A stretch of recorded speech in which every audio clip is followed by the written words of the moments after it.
किसान, बदलते भारत की शान।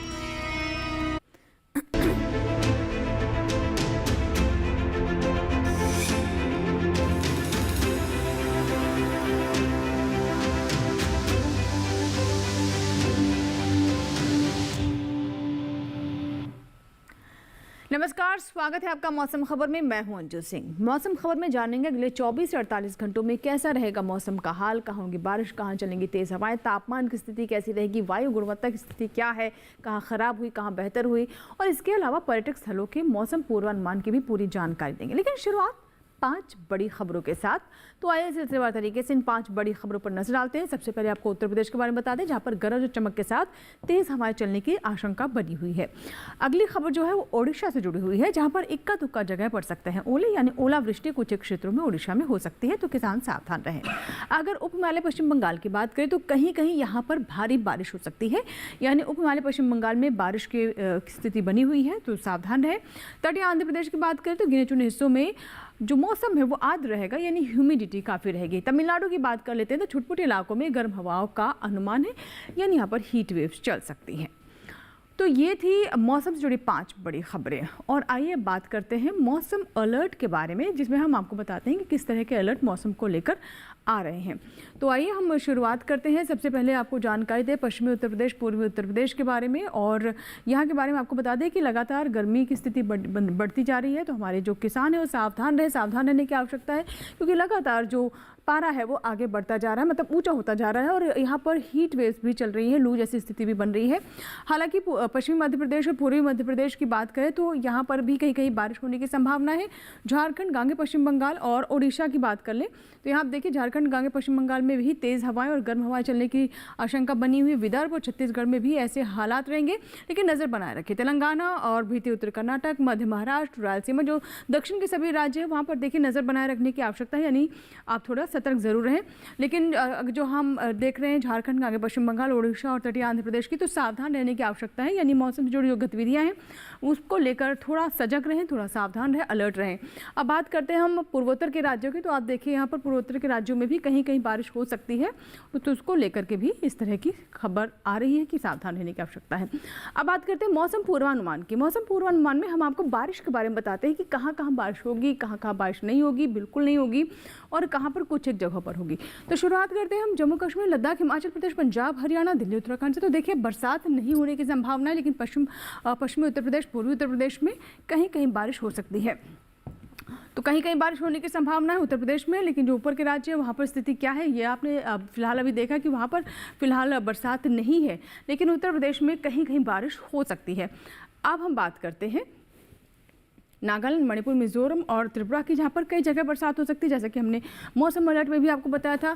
अरुणाचल प्रदेश, असम और मेघालय, साथ ही गांगे पश्चिम बंगाल की बात करें तो अनेक जगह पर बरसात हो सकती है। बिहार, झारखंड में भी आप देखिए कि स्थिति किस तरह की रहने वाली है। अब बात करते हैं दक्षिण की ओर की राज्यों की। तो आप देखिए यहाँ पर अगर हम बात करें केरल की, तो केरल में देखिए स्थिति जो है वो आप देख सकते हैं कई जगह बरसात हो सकती है, पहले भी बरसात हो रही है और आने वाले समय भी बरसात के हालात बने हुए। तमिलनाडु, भीतरी दक्षिण कर्नाटक, भीतरी उत्तर कर्नाटक, तटीय आंध्र प्रदेश के बारे में आपको बता दें कि कई जगह यहाँ भी बारिश हो सकती है। अगर पश्चिमी मध्य प्रदेश, पूर्वी मध्य प्रदेश, यानी जो मध्य के राज्य हैं उनकी बात करें तो आप देखिए यहाँ पर कहीं कहीं बारिश होने की संभावना है, लेकिन पश्चिमी राजस्थान, पूर्वी राजस्थान और गुजरात में और साथ ही कोंकण गोवा में फिलहाल बारिश की संभावना नहीं है। लेकिन पश्चिमी मध्य प्रदेश, पूर्वी मध्य प्रदेश, छत्तीसगढ़, विदर्भ, मराठवाड़ा, मध्य महाराष्ट्र में कहीं कहीं बारिश अगले 24 से 48 घंटों में फिलहाल यहाँ पर होने के आसार बने हुए हैं। इसके साथ ही साथ गर्मी का भी आलम बना हुआ है, लेकिन कौन कौन से वो क्षेत्र जहाँ पर बारिश हो सकती है वो अभी आपने जाना। विशेष तौर पर अगर हम राजस्थान की बात करें तो यहाँ पर फिलहाल बारिश की संभावना नहीं है। अब बात करते हैं मौसम की चाल की, यानी पिछले 24 घंटों में मौसम का हाल कैसा रहा। तो शुरुआत करते हैं यहाँ पर पंजाब, हिमाचल प्रदेश, उत्तराखंड, हरियाणा और साथ ही पश्चिमी उत्तर प्रदेश से। तो देख सकते हैं कि यहाँ पिछले 24 घंटों में कहीं कहीं बारिश हुई है, और पूर्वी उत्तर प्रदेश में भी कहीं कहीं बारिश हुई है, और पश्चिमी राजस्थान में भी ऐसे ही हालात रहे, यहाँ भी कहीं कहीं बारिश दर्ज की गई है। पूर्वोत्तर के राज्यों की बात करें तो अरुणाचल प्रदेश में अधिकतर जगहों पर बारिश हुई है। उप हिमालय पश्चिम बंगाल, मेघालय और इसी तरीके से त्रिपुरा और मिजोरम की बात करें तो यहाँ भी बारिश हुई है। हालांकि नागालैंड, मणिपुर, मिजोरम से पहले अगर हम इन क्षेत्रों में बात करें तो यहाँ पर कहीं कहीं बादल भी छाए रहे। बिहार, झारखंड और गांगे पश्चिम बंगाल, ओडिशा में भी कहीं कहीं पिछले 24 से 48 घंटों में बारिश दर्ज की गई है। मध्य भारत की ओर रुख करते हैं। तो आप यहाँ पर देखिए पश्चिमी मध्य प्रदेश, पूर्वी मध्य प्रदेश, विदर्भ और छत्तीसगढ़ में पिछले 24 घंटों में कहीं कहीं बारिश हुई है और आने वाले 24 घंटों में भी यहाँ पर ऐसे ही हालात बने रहने की संभावना जाहिर की गई है मौसम विभाग की तरफ से। तो बात करें मौसम की चाल की, पिछले 24 घंटों का हमने मौसम का हाल कैसा रहा, मिजाज कैसा रहा वो जाना। फिलहाल वक्त एक छोटी सी ब्रेक का, कहीं मत जाएगा, देखते रहे मौसम खबर। तीनों कॉलेज में डोंट वरी, फीस तो देखो। क्या हाल है? क्या हुआ? हाँ, फीस की टेंशन। राहुल का बैंक अकाउंट तो है ही, रास्ता क्लियर। बैंक से जरूरत भर के हिसाब से स्टूडेंट एजुकेशन लोन इजीली मिलेगा और उसमें भी 4 लाख रुपए तक, नो कोलैटरल। वो कहाँ है? मिठाई। आरबीआई कहता है करो से ही शुरुआत, बनो फाइनेंशियली स्मार्ट। किस फसल की क्या है चाल, किस मंडी का क्या है हाल? उतरते चढ़ते भाव का असर, आयात निर्यात का क्या है असर? कैसा रहेगा आगे बाजार, बताएंगे मंडियों के जानकार। देखिए मंडी खबर सोमवार से शनिवार शाम 5 बजे सिर्फ दूरदर्शन किसान चैनल पर।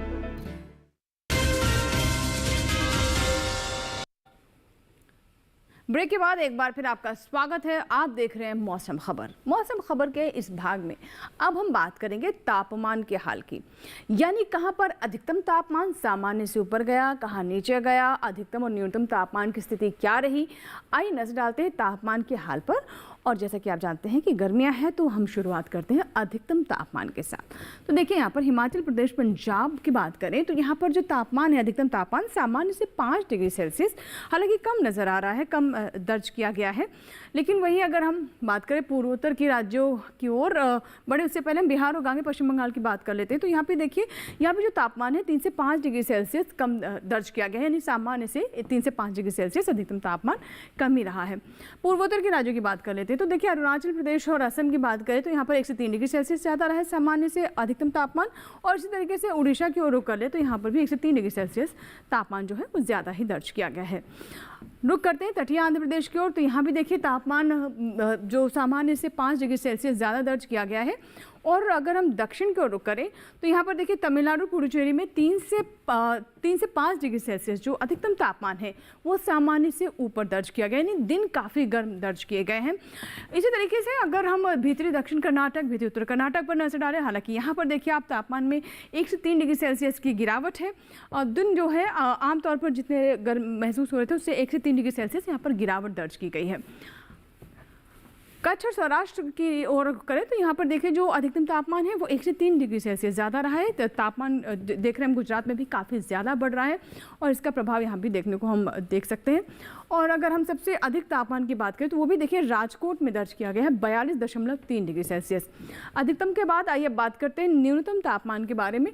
तो देखिए जम्मू कश्मीर, लद्दाख से हम शुरुआत करते हैं और साथ ही अगर हम उत्तर प्रदेश को भी देख लें तो 1 से 3 डिग्री सेल्सियस जो न्यूनतम तापमान है सामान्य से ज़्यादा दर्ज किया गया है, यानी जहां अधिकतम तापमान में कमी दर्ज की गई थी वही न्यूनतम तापमान यहाँ पर कम दर्ज किया गया है।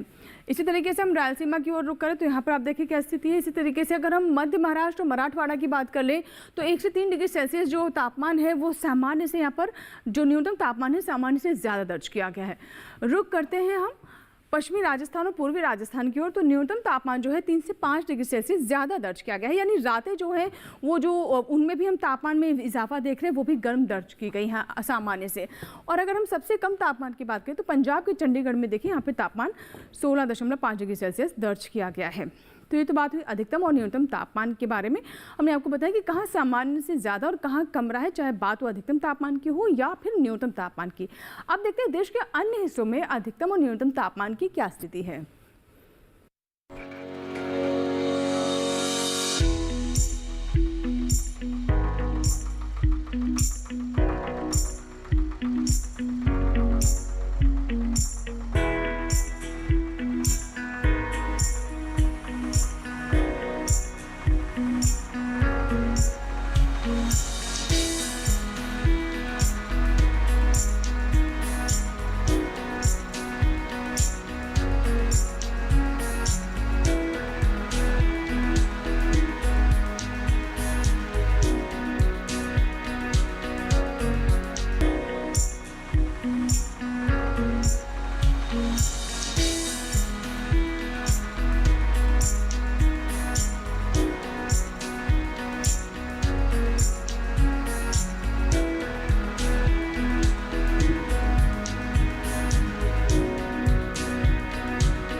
इसी के साथ ही मौसम खबर में यहाँ रुकेंगे, छोटी सी ब्रेक ले, कहीं मत जाइएगा। ब्रेक के बाद भी मौसम खबर जारी रहेगा, छोटा सा ब्रेक।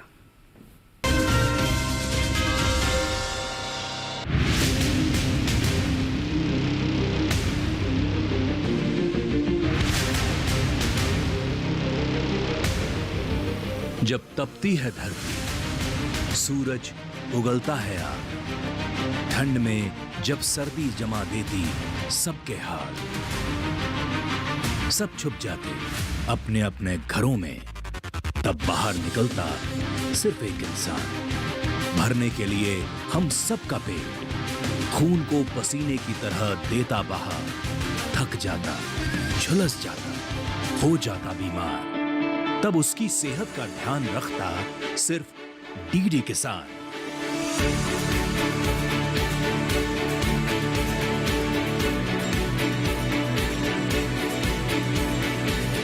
देखिए स्वस्थ किसान शनिवार शाम 6 बजे लाइव, सिर्फ दूरदर्शन किसान चैनल पर।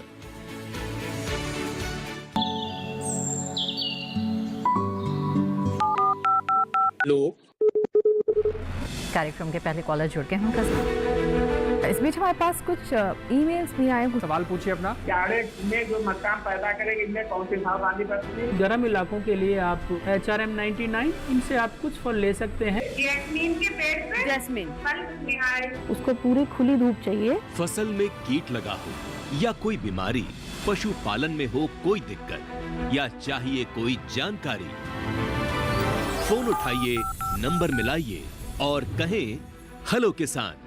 सोमवार, बुधवार और शुक्रवार शाम 6 से 7 बजे सिर्फ डीडी किसान पर।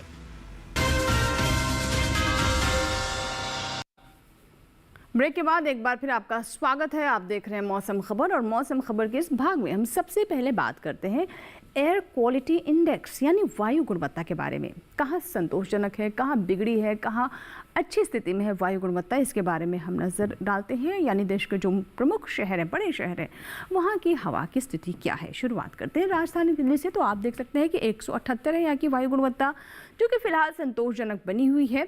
इसी तरीके से अगली जो वायु गुणवत्ता है वो लखनऊ की है। लखनऊ की स्थिति देखिए काफ़ी ख़राब नज़र आ रही है, 317 है जो कि ख़राब की स्थिति में है। यहाँ पर आप देखिए रेड अलर्ट दिखाई दे रहा है। इसी तरीके से अगर पटना की बात करें तो यहाँ की एयर क्वालिटी 273 है और ये भी थोड़ी ख़राब है, यानी 200 से पार है तो थोड़ी ख़राब है, संतोषजनक की कैटेगरी में भी नहीं है। बेंगलुरु की बात करें तो यहाँ देखिए तस्वीर काफ़ी बेहतर दिखाई दे रही है, 74 है और जो कि अच्छी की स्थिति में है। थोड़ी और नीचे होती तो काफ़ी अच्छी यहाँ की एयर क्वालिटी मानी जाती। पुणे की बात करें तो पुणे में भी हालात काफ़ी बेहतर नज़र आ रहे हैं, हालांकि 12 अंक ऊपर होने की वजह से ये संतोषजनक कैटेगरी में है। 112 है पुणे की एयर क्वालिटी इंडेक्स यानी वायु गुणवत्ता। हैदराबाद में 147 है एयर क्वालिटी इंडेक्स, जो कि फिलहाल आप देख रहे हैं संतोषजनक स्थिति में ही है। हैदराबाद के बाद अब आपको जानकारी देते हैं कोलकाता की। तो कोलकाता में देखिए 110 है और ये भी संतोषजनक की स्थिति में है, हालांकि जो बेहतर वायु गुणवत्ता के काफ़ी करीब है। मुंबई 135 संतोषजनक कैटेगरी में है, यानी 100 से 35 अंकों पर होने की वजह से इसे हमने संतोषजनक कैटेगरी में रखा है। अहमदाबाद में 127 है एयर क्वालिटी इंडेक्स, ये देखिए 127 नज़र आ रही है एयर क्वालिटी, जो कि फिलहाल संतोषजनक कैटेगरी में ही इसे भी हम रख रहे हैं। तो अभी आपने जाना वायु गुणवत्ता के बारे में, देश के जो प्रमुख शहर हैं वहाँ की हवा की स्थिति क्या है। अब पर्यटन पूर्वानुमान, यानी अगर आप बाहर जाना चाह रहे हैं किसी काम से या घूमने के लिए तो हमारा पर्यटन पूर्वानुमान देखना ना भूलें। अगले 4 दिनों की स्थिति हम बताएंगे। उत्तराखंड के मसूरी की बात करें तो देखिए यहाँ पर काफ़ी उतार चढ़ाव है मौसम के लिहाज से। सोमवार को काफ़ी चटक धूप रहेगी, लेकिन मंगलवार बुधवार को बादल छाए रहेंगे, हो सकता है थोड़ी बहुत बूंदाबांदी हो, लेकिन गुरुवार आते आते यहाँ पर बारिश हो सकती है। तापमान में ज़्यादा उतार चढ़ाव नहीं है, 22 से 23 डिग्री सेल्सियस से अधिकतम तापमान दर्ज किया जाएगा। राजधानी दिल्ली की बात करें तो देखिए यहाँ पर सोमवार को काफ़ी गर्मी रहने वाली है, 39 डिग्री तापमान, और उसके बाद तो तापमान बढ़ता ही नज़र आ रहा है। मंगलवार बुधवार और गुरुवार को यहाँ पर हीट वेव्स चल सकती हैं। अपना ख्याल रखिएगा, जब बहुत ज़्यादा ज़रूरी ना हो तो घर के अंदर ही रहे। 12 से 3 बजे के बीच में कहते हैं कि आप अवॉइड करें बाहर निकलना, क्योंकि देखिए यहाँ पर हीट वेव्स चलने की स्थिति नज़र आ रही है। गर्म हवाएं चल सकती है जिसका प्रभाव आपके स्वास्थ्य पर पड़ सकता है। उत्तर प्रदेश के प्रयागराज की बात करें तो देखिए यहाँ पर हालांकि अभी तापमान 40 नहीं पहुंच रहा है, लेकिन फिर भी 37 के आसपास तक पहुंच रहा है, 35, 36, 37 तक जा रहा है। सोमवार, मंगलवार, बुधवार, गुरुवार चारों दिन आप देखिए यहाँ पर चटक धूप रहने वाली है, तो दिन गर्म ही रहेंगे। भले ही तापमान 40 नहीं है, लेकिन क्योंकि काफ़ी धूप रहेगी तो आपको गर्मी महसूस हो सकती है। न्यूनतम तापमान हालांकि कांस्टेंट 24 डिग्री सेल्सियस रहने की संभावना है। अब बात करते हैं पश्चिम बंगाल की, जिसके बारे में हमने आपको पहले बताया था कि पश्चिम बंगाल में बारिश हो सकती है। दार्जिलिंग में आप देखिए चारों ही दिन बारिश की स्थिति बनी हुई है। तापमान 21, 22, 20, 19 यानी 101 से 2 डिग्री सेल्सियस जो तापमान ऊपर नीचे यहाँ पर हो सकता है अगले 4 दिनों में। न्यूनतम तापमान 8 से 10 डिग्री सेल्सियस के बीच में तो दार्जिलिंग की स्थिति है। बारिश होगी, आप इसका आनंद ले सकते हैं। नागालैंड के कोहिमा की बात करें तो देखिए यहाँ भी धूप और छाँव का खेल रहेगा। तापमान दिन आप देखिए 20 से 22 डिग्री सेल्सियस के बीच दिन के तापमान रह सकते हैं, और जो रातें हैं वो 16 से 17 डिग्री सेल्सियस यानी तो रातें आपको काफ़ी ठंड महसूस हो सकती है। तो फिलहाल कोहिमा में अब धूप और छाँव दोनों रहेगी, बादल भी छाए रहेंगे, तो हो सकता है कि छुटपुट यहाँ पर बरसात की स्थितियाँ भी देखने को मिले, कहीं कहीं बूंदाबांदी हो सकती है। अब हम बात करते हैं आंध्र प्रदेश के विजयवाड़ा की। तो आंध्र प्रदेश की बात करें तो जैसा कि हमने आपको बताया था कि यहाँ पर भी बारिश होने की संभावना है। सोमवार, मंगलवार, बुधवार, गुरुवार चारों दिन बारिश है। हालांकि तापमान देखिए 41 डिग्री सेल्सियस पहुंच रहा है सोमवार को, और गुरुवार आते आते इसमें थोड़ी राहत है, लेकिन ह्यूमिडिटी काफ़ी रहेगी क्योंकि देखिए तापमान भी काफ़ी ज़्यादा है और साथ ही बारिश भी लगातार हो रही है, तो आर्द्रता रहेगी। आर्द्रता की वजह से आपको थोड़ा सा हो सकता है कि गर्मी ज़्यादा महसूस हो। और अब बात करते हैं केरल के कोट्टयम की। तो यहाँ पर आप देखिए चारों ही दिन बारिश हो सकती है। 35 डिग्री सेल्सियस अधिकतम तापमान, न्यूनतम तापमान 25 डिग्री सेल्सियस। तापमान में कोई उतार चढ़ाव नहीं है, मौसम भी एक जैसा रहेगा। चारों ही दिन यहाँ पर बारिश होने की संभावना है। तो केरल अगर आप जा रहे हैं तो ध्यान रखें कि यहाँ पर बारिश का सामना आपको करना पड़ेगा। तो ये तो बात हुई केरल की, और अब हम रुख करते हैं महाराष्ट्र के महाबलेश्वर की। ये भी एक टूरिस्ट स्पॉट है, टूरिस्ट काफ़ी पसंद करते हैं। सोमवार को यहाँ पर धूप और छाँव रहेगी और अगले दिन काफ़ी चटक धूप रहने वाली है तीनों दिन। हालांकि सोमवार को आपको थोड़ा थोड़ा यहाँ पर राहत महसूस हो सकती है क्योंकि बादल भी रहेंगे, छुटपुट फुहारों का भी सामना हो सकता है, लेकिन उसके बाद काफ़ी गर्मी आपको महसूस होगी क्योंकि दिन काफ़ी चटक रहने वाले हैं। खुली धूप रहेगी। तापमान हालांकि 40 डिग्री सेल्सियस तक नहीं, लेकिन दिन गर्म महसूस हो सकते हैं। अब बात करते हैं मध्य प्रदेश के खजुराहो की। तो खजुराहो भी काफ़ी लोकप्रिय एक टूरिज्म के हिसाब से एक क्षेत्र है, लेकिन गर्मी का आलम यहाँ देखिए 40 डिग्री सेल्सियस तक तापमान पहुँच रहा है। सोमवार, मंगलवार, बुधवार, गुरुवार और काफ़ी हीट की स्थिति रहेगी, तो सावधान रहें, पूरा ख्याल अपना रखें अगर आप जा रहे हैं। पहले तो यही कि गर्मी के वक्त आप बाहर ना निकलें। अब हम बात करते हैं राजस्थान के जोधपुर की।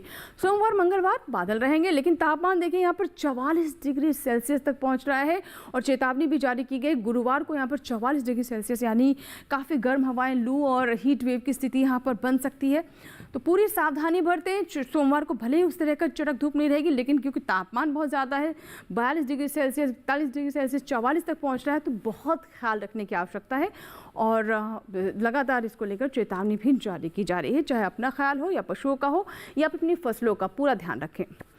तो चलिए, ये तो बात हुई पर्यटक स्थलों के मौसम पूर्वानुमान की। अब हम बात करते हैं खेती किसानी के बारे में, यानी खेती किसानी को लेकर किस तरह की विशेषज्ञों की सलाह है, अपनी फसलों का कैसे ख्याल रखें, कौन से क्षेत्र को लेकर किस तरह की विशेषज्ञ की सलाह है, ये जानने के लिए चलते हैं हमारे AI एंकर कृष के पास।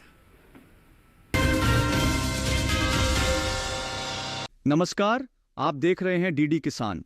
मैं हूं AI कृष और आज हम भारत के विभिन्न राज्यों में होने वाली खेती किसानी से संबंधित सलाहों के बारे में पूरी जानकारी देंगे। कोंकण क्षेत्र में तैयार आम, काजू और सुपारी की तुड़ाई और केले की कटाई जारी रखें। यहां के सिंधुदुर्ग जिले में ग्रीष्मकालीन मूंगफली और रायगढ़ में सफेद प्याज की खुदाई करें। कोंकण में ही इस समय ग्रीष्मकालीन धान की फसल में 10 सेंटीमीटर जल स्तर बनाए रखें। इसके साथ ही यहां सब्जियों, बाघों, मूंग और ग्रीष्मकालीन मूंगफली में जरूरत के अनुसार सिंचाई करें। वहीं मध्य महाराष्ट्र में प्याज की खुदाई और अंगूर की तुड़ाई जारी रखें और इसके बाद उपज को सुरक्षित स्थान पर रखें।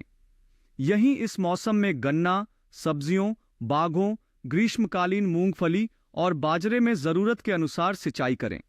यहां के कोल्हापुर जिले में आंधी तूफान, बिजली और तेज हवाओं की संभावना को देखते हुए प्याज की खुदाई के अलावा पके अंगूर की तुड़ाई और केले की गुच्छों की कटाई करके उन्हें सुरक्षित जगह पर रखें।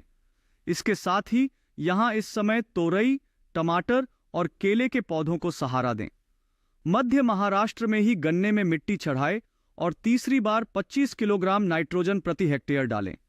यहीं ग्रीष्मकालीन बाजरे में मिट्टी चढ़ाकर हल्की सिंचाई करें। इसके अलावा ग्रीष्मकालीन मूंगफली, सब्जियों और बागों में भी हल्की सिंचाई करें। मराठवाड़ा क्षेत्र में हल्दी की खुदाई करें। इसके अलावा यहां तरबूज, खरबूजा और अंगूर की तुड़ाई जारी रखें। यहीं मूंगफली, गन्ना और तिल के अलावा बागों और सब्जियों में जरूरत के अनुसार सिंचाई करें। विदर्भ की बात करें तो यहां इस समय कुछ स्थानों पर आंधी, तूफान और बिजली की संभावना है। ऐसे में जल्द से जल्द हल्दी की खुदाई के अलावा सब्जियों, तरबूज, खरबूजा और आम की तुड़ाई करें।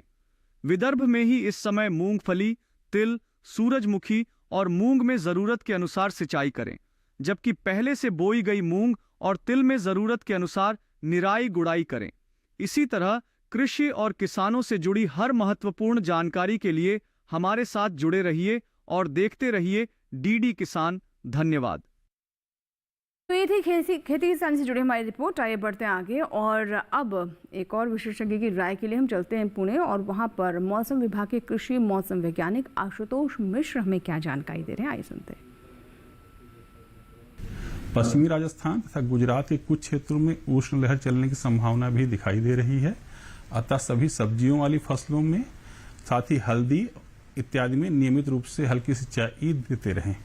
सिंचाई का कार्य सुबह या शाम के समय ही सर्वोत्तम है। गुजरात में परिपक्व गेहूं को काटने का कार्य सुबह के समय ही करें। सभी सब्जी वाली फसलों एवं बागानों में नियमित अंतराल पर हल्की सिंचाई देते रहें। प्रतिरोपित धान में जल का स्तर 2 से 3 सेंटीमीटर के आसपास बनाए रखें।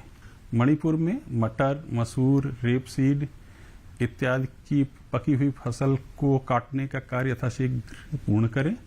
आलू की खुदाई का कार्य भी जल्दी से जल्दी पूर्ण कर लें। अदरक एवं हल्दी की फसल की रुपाई का कार्य जारी रख सकते हैं। पश्चिम बंगाल में 20 से 25 दिन पुराने टमाटर में रुपाई का कार्य कर सकते हैं। अदरक में जल निकासी की उचित व्यवस्था बनाए रखें। मूंग और जूट की फसल में बुआई का कार्य भी किया जा सकता है। प्रतिरोपित धान में जल का स्तर 2 से 5 सेंटीमीटर के आसपास तक बनाए रखें। बिहार में गेहूं और सरसों को काटने का कार्य जब मौसम साफ हो उस समय ही करें। साथ ही उपज को सुरक्षित स्थान पर रखना बिल्कुल न भूलें। ओडिशा में परिपक्व प्याज, लहसुन एवं दलहनी फसलों को काटने का कार्य अविलंब पूर्ण कर लें। साथ ही उपज का सुरक्षित स्थान पर भंडारण भी अवश्य कर लें। तेज हवा से बचाव हेतु केले एवं टमाटर जैसी फसलों को सहारा देना भी न भूलें। तो ये थी विशेषज्ञ की सलाह। फिलहाल अब बात करते हैं आज की फसल की, जिसमें आज हम आपको जानकारी देने वाले हैं धनिया के बारे में। धनिया एक मसाला फसल है जिसके हरे पत्तों का इस्तेमाल किया जाता है सब्जी की खुशबू बढ़ाने के लिए, सलाद आदि में, और वहीं इसके दानों का इस्तेमाल एक मसाले के रूप में किया जाता है अलग अलग तरह से इसे प्रोसेस करके। अगर हमारे किसान धनिया की फसल लेना चाहते हैं तो उसके लिए ये उचित समय है, लेकिन कौन सी अच्छी किस्में हैं, कैसे खेत की तैयारी करें, कीट और बीमारियों का प्रबंधन क्यों महत्वपूर्ण है, आइए जानते हैं आज की फसल में।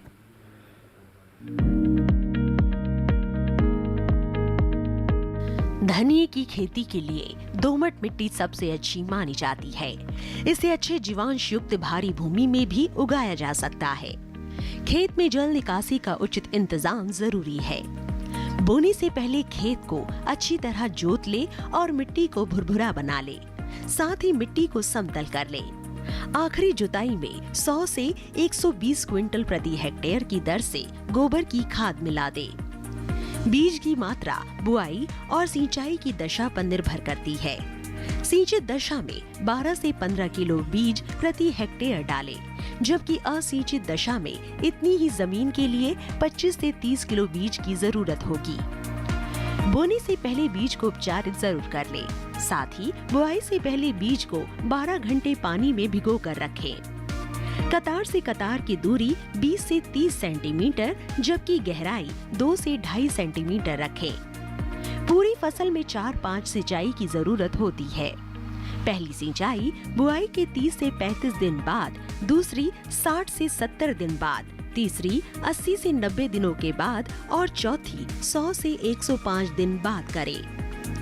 पहली सिंचाई के बाद निराई गुड़ाई करके खरपतवार निकाल दें।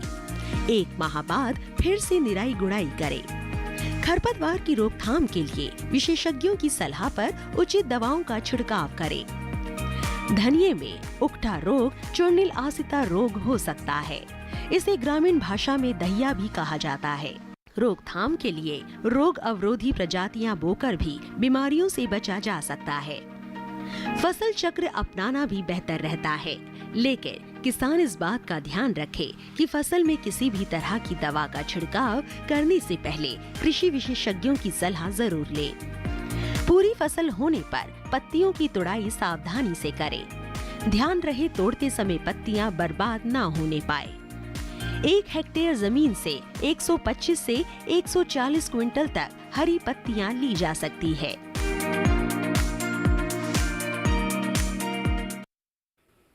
तो ये था हमारा आज का मौसम खबर। और चलते चलते आपको बता दें कि आप हमारे कार्यक्रम यानी मौसम खबर YouTube पर भी देख सकते हैं। इसके लिए करना आपको बस ये है कि टेलीविजन स्क्रीन पर अभी हम एक आपको QR कोड दिखा रहे हैं, इसे आप स्कैन करें और YouTube पर देखें मौसम खबर, या फिर @DD किसान चैनल जो कि हमारा YouTube ID है, इसे भी आप सर्च कर सकते हैं। उम्मीद करते हैं मौसम खबर से हमारे किसानों को मदद हो रही होगी। मौसम का ताज़ा हाल और कृषि सलाह लेकर फिर होंगे हाजिर। तब तक आप बने रहें दूरदर्शन किसान के साथ। नमस्कार।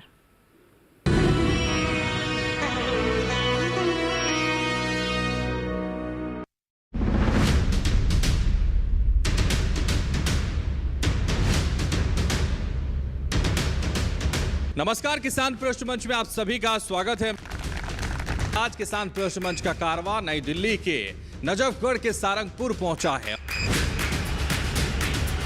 इसका हमारा जो विषय है वो रसायन मुक्त खेती है। प्रकृति द्वारा जो हमें चीजें प्राप्त होती हैं उनसे जो खेती की जाती है उसको प्राकृतिक खेती कहते हैं। प्राकृतिक खेती से शरीर स्वस्थ रहेगा, बच्चे स्वस्थ रहेंगे, पूरा परिवार स्वस्थ रहेगा, भारत भी स्वस्थ रहेगा। अपनी मिट्टी की उर्वरा शक्ति को बढ़ाने के लिए हम वापस प्राकृतिक खेती में आए हैं। अगर हम अपने पशुपालन का भी ध्यान, उनमें भी एंटीबायोटिक का कम प्रयोग करेंगे तो ही आपकी आगे जो उसका गोबर है तभी वो रसायन मुक्त होगी।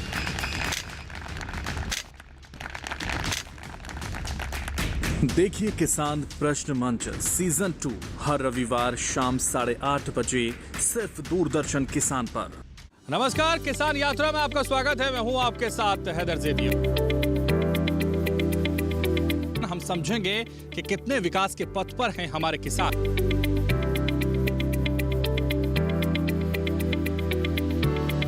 सभी प्रकार की सुख सुविधाएं हैं, बस एक पानी की समस्या है। कृषि के साथ साथ आपका पशुपालन भी उतना ही महत्वपूर्ण है कि जितनी आप खेती करते हैं। किसान भाई गेहूं की खेती करते हैं और गेहूं की फसल कटने वाली है और कट भी रही है, तो वो अपने खेतों में खाली ना छोड़े उन्हें। खेती की जो स्थिर उत्पादन की स्थिरता है उसको भी बरकरार रखना है। गाँव में सब भाईचारा अच्छा है, मिलजुल कर सब अपना अच्छा काम करते हैं, किसी से कोई मनमुटाव या भेदभाव नहीं रखते। समझने के लिए चलते हैं गाँव की ओर।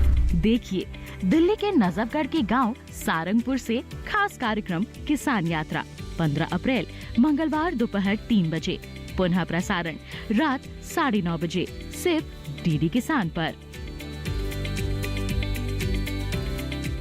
क्या आप मुझे बता सकते हैं कि वो कौन से वरदान हैं जिसने पिताश्री को इतना विचलित कर दिया है कि वो कुछ भी नहीं कह पा रहे? बताइए न माँ। हमारा पहला वरदान ये है कि अयोध्या के राज सिंहासन पर तुम नहीं हमारा भारत बैठेगा, और हमारा दूसरा वरदान ये है कि तुम्हें अभी इसी समय अयोध्या और राजपाट को त्याग कर 14 वर्ष के लिए वनवास जाना होगा। सोमवार से गुरुवार शाम 7:30 बजे, रात 10 बजे डीडी नेशनल पर।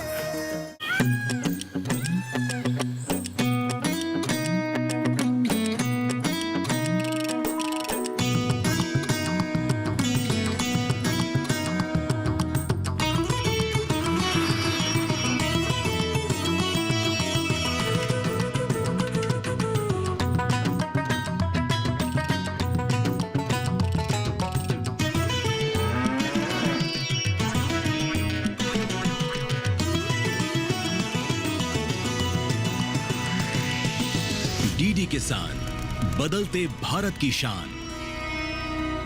इस कार्यक्रम के प्रायोजक हैं इफ्को।